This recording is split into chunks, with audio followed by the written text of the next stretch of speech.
Kabanata 9, mga bagay-bagay ukol sa bayan. May isang karwaheng nakatigil sa tapat ng bahay, Kapitan Tiago.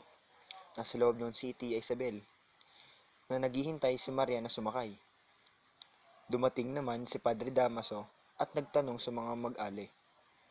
Ang sagot naman nila ay kukunin lang nila Maria ang kanyang mga kagamitan sa Beaterio. Hindi naman ito minabuti ng pari at pabulong-bulong na pumasok sa bahay ni Kapitan Tiago.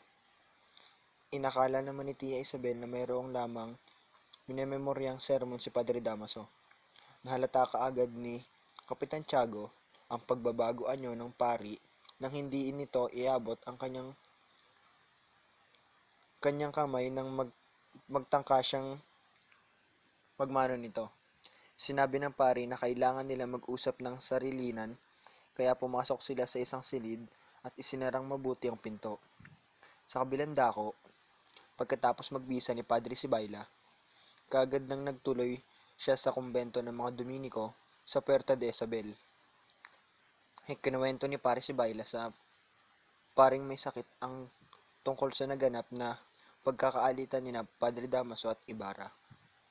Natapos ang masinsinang pag-usap ni Padre Damaso at Kapitan Tiago, sinisi ni Padre Damaso si Kapitan Tiago dahil sa hindi nito pagtatapat pag-aalis ng pari.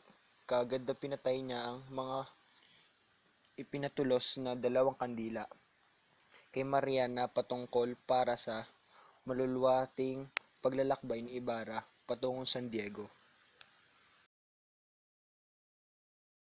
Created using Powtoon.